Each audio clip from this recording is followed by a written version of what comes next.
Howdy folks, Keywii here, and welcome back to Suzerain, a safe space in which be awesome, where we are just having a grand old time. So, when we last left off, we did some education reform stuff, and we did some, talking to our wife stuff. We did a bunch of stuff. And, not only that, but I vetoed the Religious Harmony Bill, because I don't want the Blutish people to, revolt and kill everyone. So, private party at the Gentlemen's Club, Villa of Peter Victor Erlery.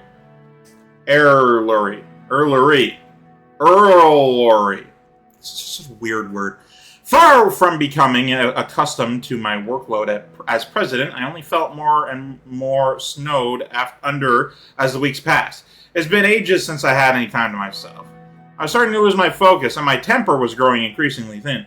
Petura was the first to realize I needed a break. After much cajoling, he finally persuaded me to come to a meeting of his new venture, Gentlemen's Club. For the past few months, he's been hosting a salon of sorts, not just for politicians and businessmen, but also for artists, entertainers, people of taste, he told me with a smile on his face. There was only one rule: no wives or girlfriends allowed, hence the name. And, the single women that you meet there. I don't know. So I find myself in front of his new luxury villa in Erlery. Very loud jazz music emanated from his side. Boom, boom, boom, boom, boom, boom. Except it's jazz. Somehow. The bass-boosted jazz music.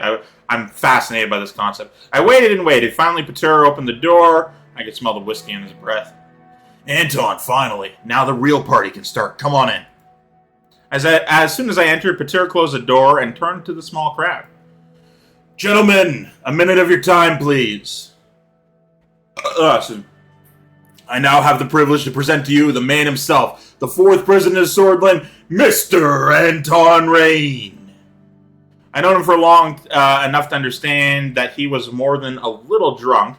He made an elaborate mock curtsy as I passed him and walked into the room. The music stopped, and I felt everyone's eyes on me. Hey, Matera, what's next? A choir, a marching band? I present to you the first alcoholic vice president of Sordland. Good evening. No, I'm saving those for your funeral. Wow. Dark. Peter laughed very hard at his own grim joke before continuing. Dear members, please give a warm welcome to our very special guest. If I may, Anton... Here, take this.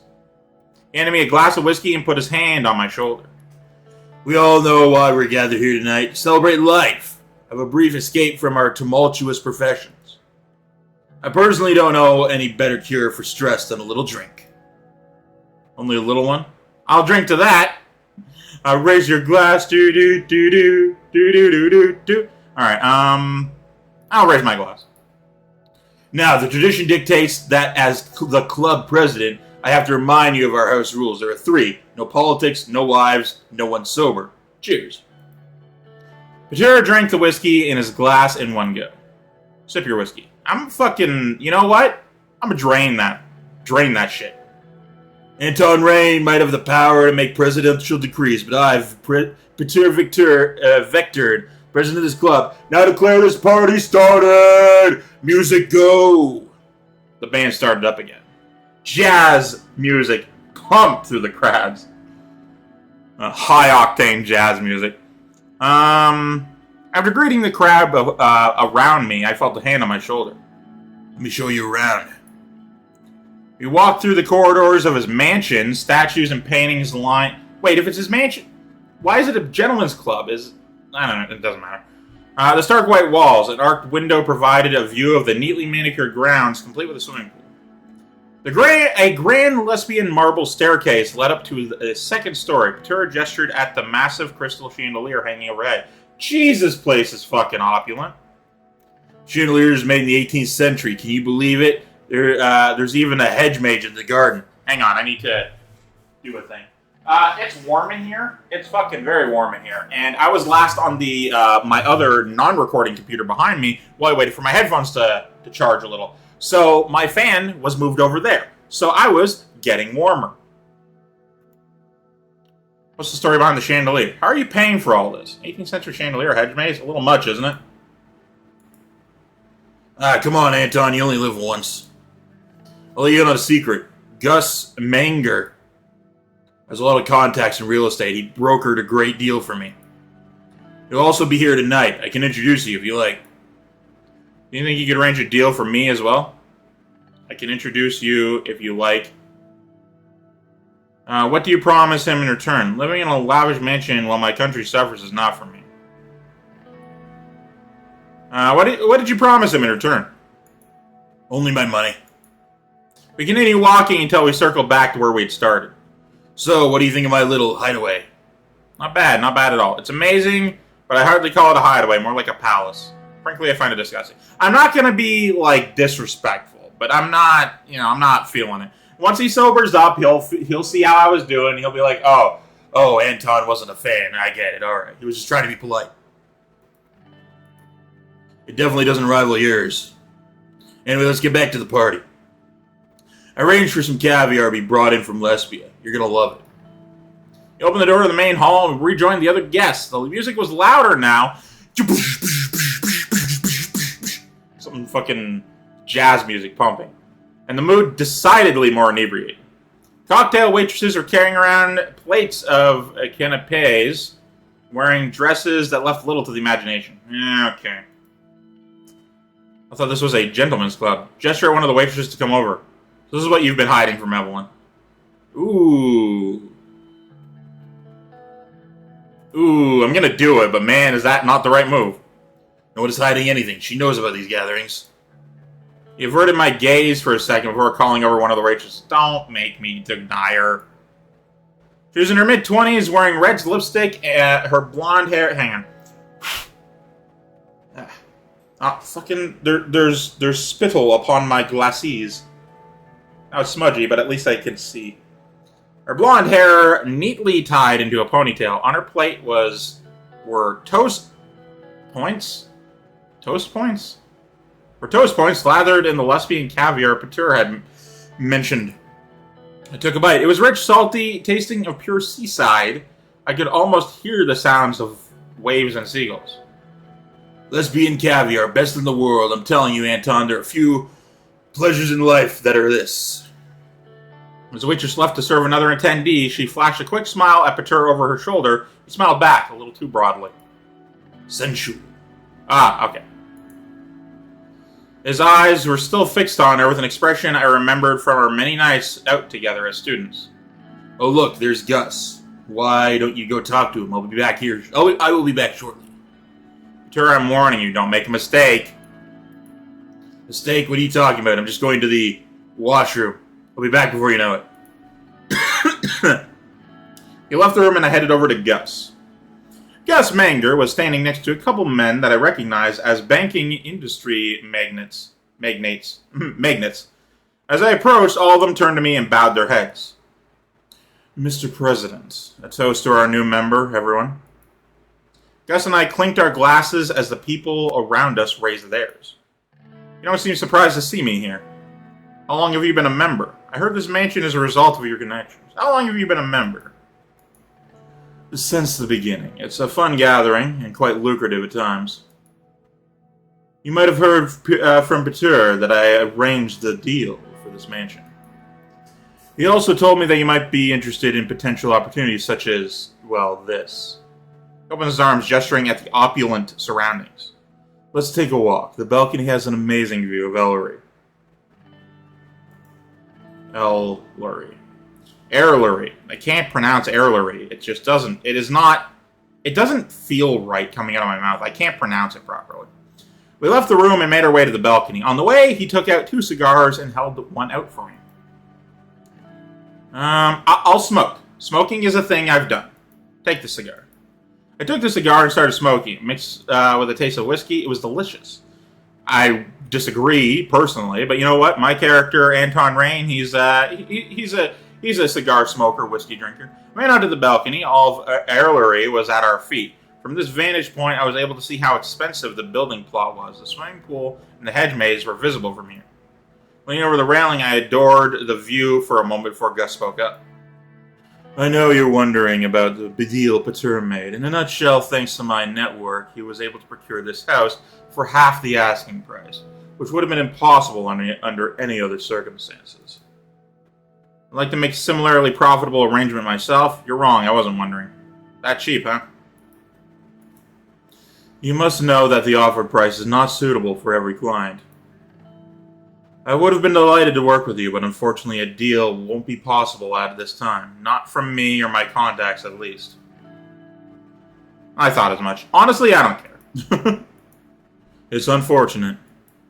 He downed his whiskey. Now, if you'll excuse me, I will go refresh my drink. See you around. Yeah, there was an exchange that happened there in the subtext. I'm not sure if he caught it. It was actually pretty subtle, honestly. Like, genuinely. Essentially, Anton didn't jump at the offer, so he said, well, there isn't an offer. Because he never technically said there was one. But Anton didn't seem interested, and he noticed that and sort of been like, yeah, there's no thing right now. And I'm just like, you know what, that's fine. He left to rejoin the party. Alone on the balcony, I looked over at Ailery. Suddenly I heard a rustling from the hedge maze below. I looked down and saw a silhouette. Two silhouettes, actually. So close together, they seemed to be entangled. I squinted and tried to get a better look. Why would I do that? It was definitely two people kissing, but I couldn't see either of their faces. I returned to the party and spent some time mingling with the other guests, and it's definitely Pater. Engaging them in small talk about their businesses, their children, their relationships. Around an hour later, Pater showed up next to me. See, I told you I'd be back before you knew it. It's been an hour. Where were you? Was that you in the hedge? Was that you in the hedge maze? It's been an hour. Where were you? I told you I was in the washroom. Why? Around the same time you were gone, I saw two people kissing in the hedge maze. I'll be direct. Were you with the waitress? Or any kitchen staff, eh? Why do we even pay them for? Right, the kitchen staff. You know that you can tell me anything. Hey, you can have her if you want her. Anyway, want a drink? Because I do. He poured us 2 large glasses of whiskey, and we drank them in one go. Throughout the party, he drank and drank, just like old times. I woke up the next day with a pounding headache and more than a few regrets. My memories of the evening were hazy, but there was one important detail that kept coming back to me. The red lipstick on Pater's collar. But maybe my memory was playing tricks on me.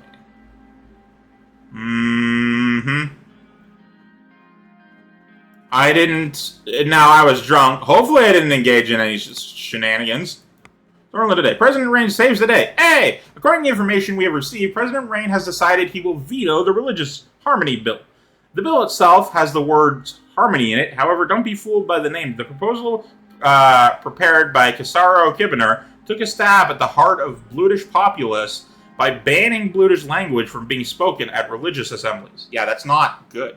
Not for President Rayne, this bill would have come to pass. Every single Blood should be grateful for the exemplary decision by the president.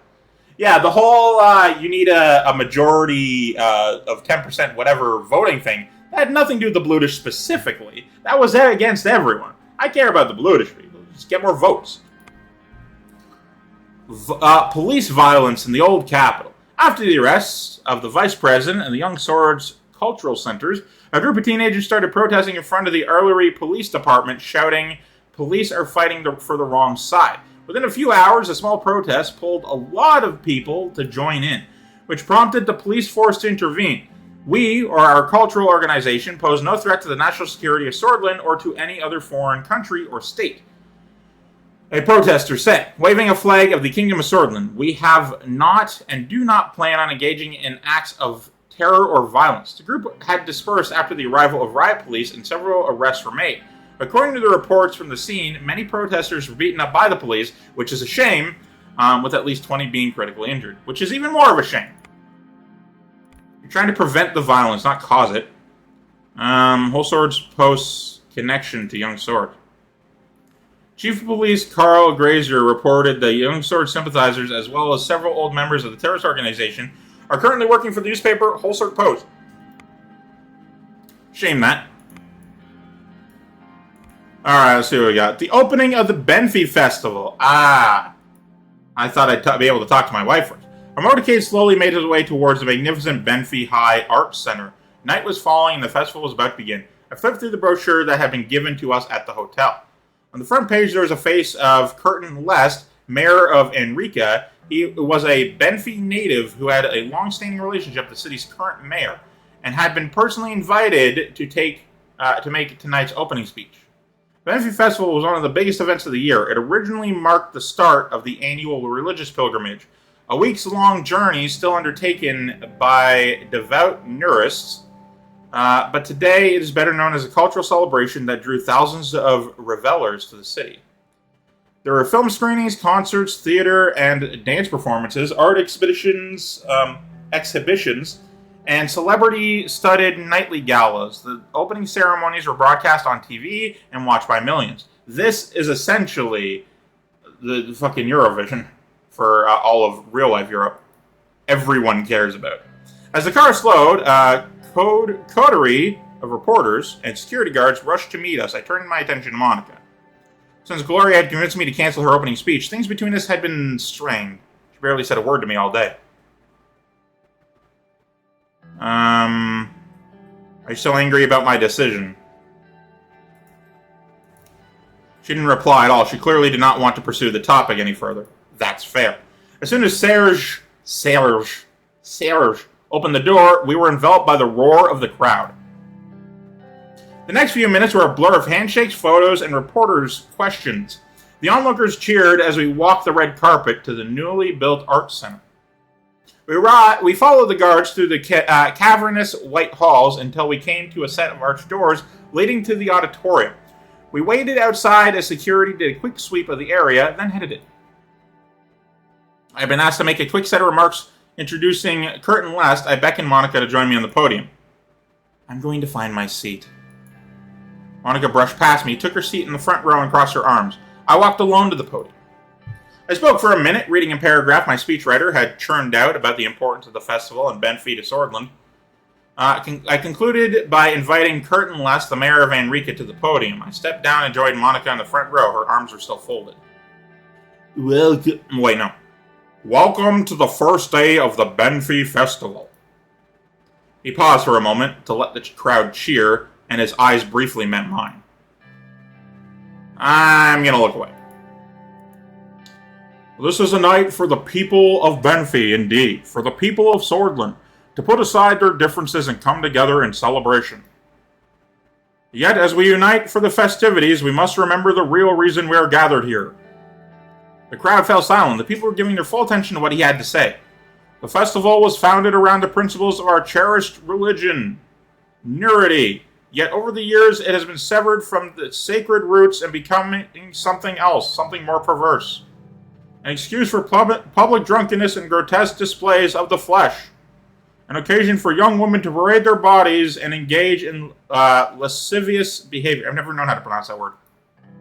As he went on, I could see Monica become increasingly agitated. Yeah, I know. What the hell is he talking about? Lascivious behavior? What century does he think we live in? I don't know, just let it be. Monica turned back to watching the speech, a frown on her face. I know, this is bad. Perversion hidden under the guise of art is not befitting the beautiful city of... The crowd was becoming restless. Many of the younger attendees were murmuring in disagreement, while a few of the older ones were nodding vigorously. As I said, perversion hidden under the guise of art is not be... Enough!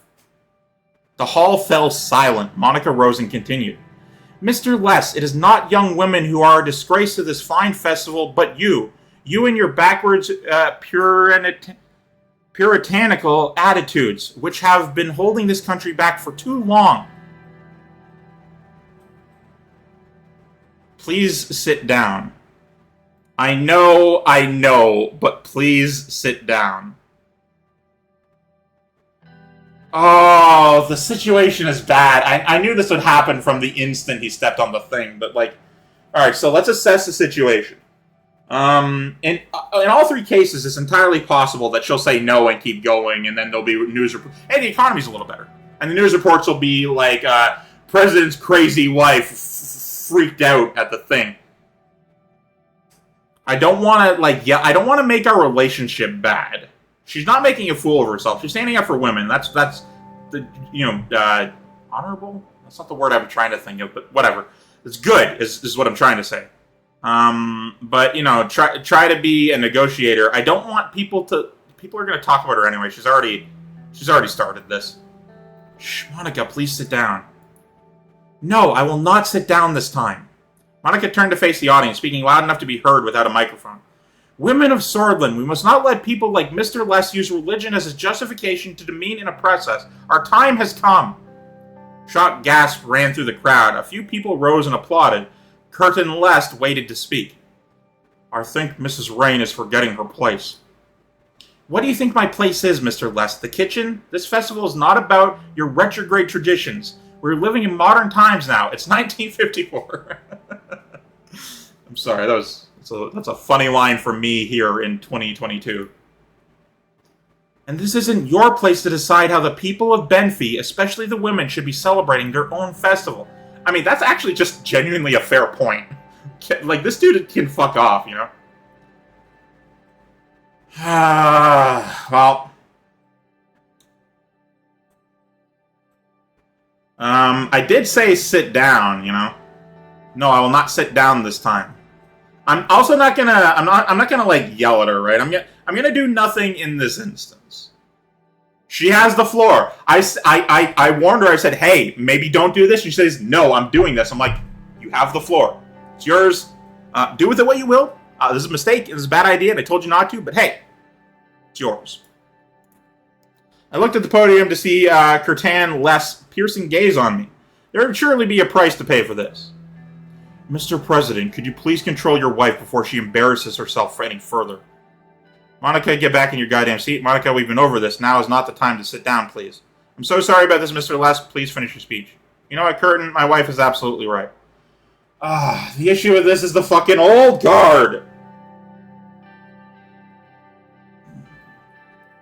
Yeah, I'm gonna, because I'm not gonna be like, I'm not gonna apologize for her. She's doing the right thing. And I'm not gonna yell at her, even if a previous scene suggested that I'm getting stressed and angry. I'm losing my temper more. So I think we're gonna hit 2, because it's still gonna be me trying to, like, keep the peace, but in no way am I telling her she's wrong. All I'm doing is reaffirming the fact that I said, don't do this. Now's not the time, right? There's other times. There's better times. Not this time. He's an asshole, but, like, come on. Calm down. Just chill, my dude. Chill, my honey. Alright, no. 2. Can I hit just 2 on my keyboard?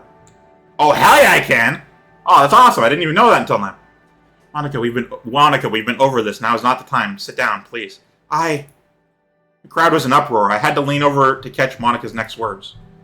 I'm so sorry, Anton. Next time, I'll stay in the kitchen. No, that's not what I said! No! That's not what I said! No! No! Damn it! Seething, yeah. Sure is. Benfey has always been a beacon of culture, traditions, and religion. Many battles have been fought over this precious city. Army after army has tried to claim it for their own, but we fought back and won each time. We stand here thanks to the strong men and women who are able to protect their families, their lands, and their way of living. Every day I praise God that we have succeeded so far. Scattered applause broke out from some of the older members of the audience, though none of the younger members. I leaned over to Monica. Nope. He sounds more like a priest than a politician. I praise God he's only allowed to speak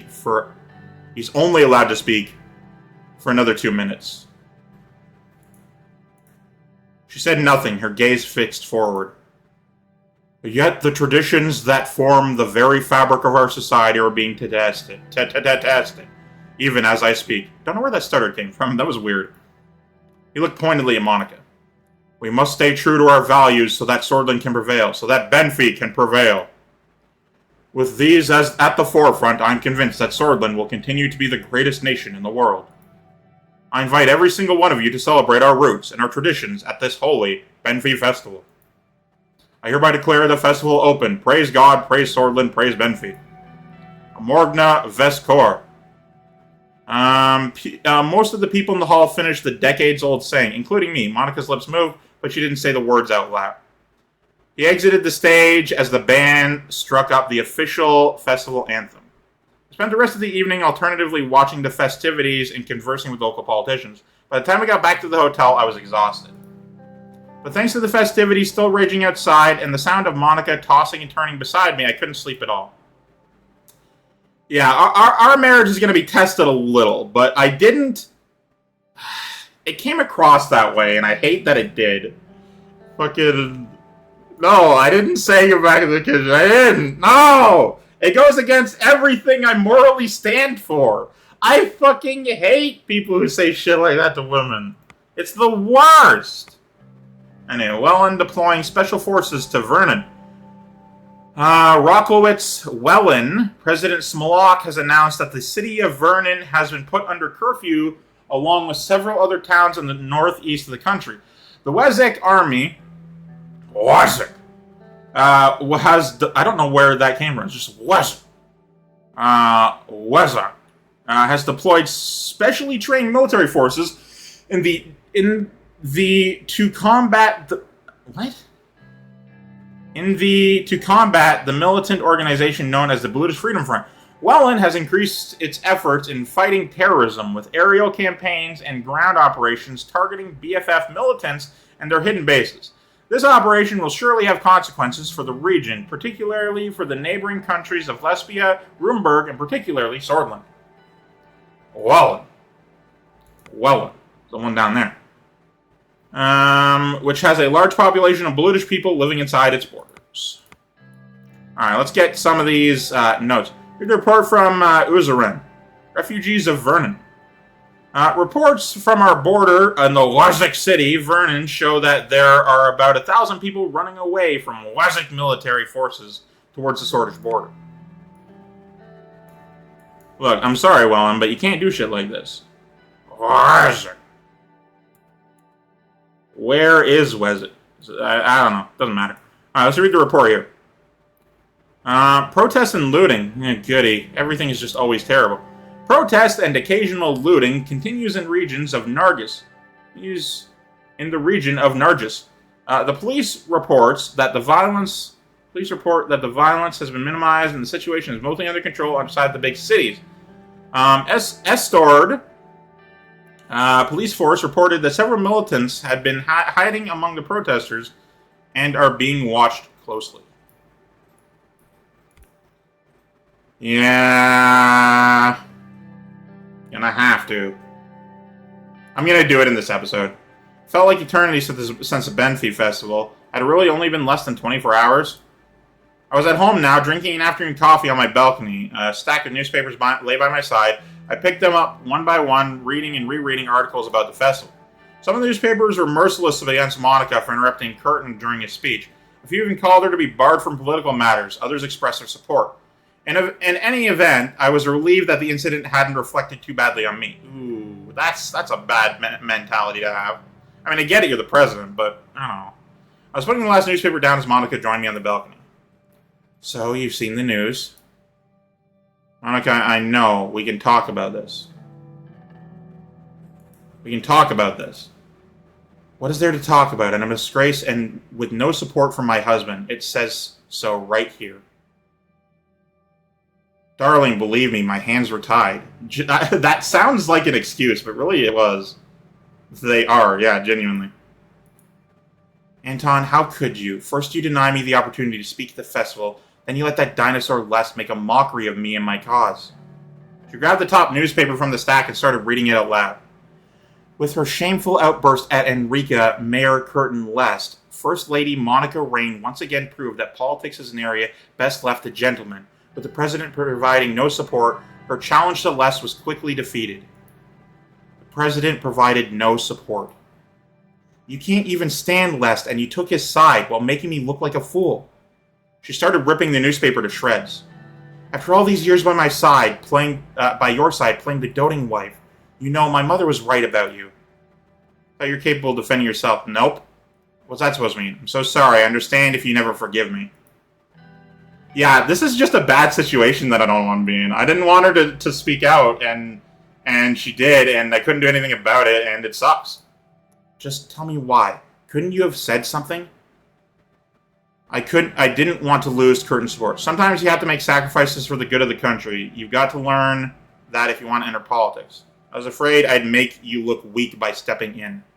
Actually, a little bit, now that I think about it. That just genuinely makes a lot of sense. It'd be a situation where I'd be like, no, I'm gonna do it for you. Sometimes you have to make sacrifices for the good of the country. You got to learn that if you want to enter politics. Yeah, that, like, the bottom one makes sense, but thematically I've been on 2, like, the entire game. Because, like, curtain support, whatever, I don't give a fuck. But, like, well, I mean, I do, but, like, it's about the country. But why did the sacrifice have to be me? Never mind, you had your reasons. There's a brief silence. There is another chance, for you to show your real support. Perhaps the festival wasn't the proper forum to air my views on women's rights, but I still need to do this, Anton. Yeah, no, that is what you just said right there. Why didn't you think about that when you spoke up? I want to officially adopt this cause as First Lady, to actually get involved in politics, not just give impromptu speeches. I could even help your education minister with those reforms she's working on. I know this is something you're passionate about as well. Can I count on you? I'm looking forward to working closer together. I promise I'll pass the reforms you want. Nah, the second one is what it's going to be, but the first one is good. Oh, Anton, that means so much to me. Yeah, I know. Hugged me tightly, and I felt some of the past day's tension melt away. Yeah, I don't want to, like, fucking screw her over, right? Like, I actually care about women's rights and shit. Like, even playing as Anton. But, like, not the fucking time. Thank you. A noise came from the balcony door. We both turned our heads to see Dina standing there. Mama, I'm hungry. Let's go to the kitchen, baby. We'll make Papa the best snack ever. Yeah! They left the balcony and returned half an hour later with a large cookie. That's a quick cookie making. Dina had written my name in icing on it. You even had time for icing. Half an hour is not long enough to do these things. After I sipped my coffee and nibbled the cookie, I thought that I had made the right choice. Things are going to get harder, but at least my life at home was somewhat peaceful. Alright, let's read the news report and get out of here. Republican Times. Lockhaven Time. First Lady disgraced. No support from her husband. Benfey Festival is now in full motion, and the festival gears are enjoying the many attractions set up. However, this year's Benfey Festival started eventfully. In the middle of curtain-less opening speech, the First Lady stood up and interrupted it. With a truly shameful act to display, First Lady Monica Rayne proved her incapability of handling political matters during the opening speech of the Benfey Festival. Rightfully contested by Curtin Lest, the mayor of Enrica, she powerlessly looked for help from President Rayne, yet received no support from her husband. This move has created questions in people's heads about the relationship between the president and the First Lady. Yeah, sure has, probably. But anyway, whoa, shit. Actual situation down here. Budget allocation for the Sordland Armed Forces. Oh, they want to fucking... Anyway. Anything on turn 5? Nope. That'll have to be for this one. Thank you guys so much for watching. Of course, from Keywii, to yourself a delightful day. I love you all. Goodbye.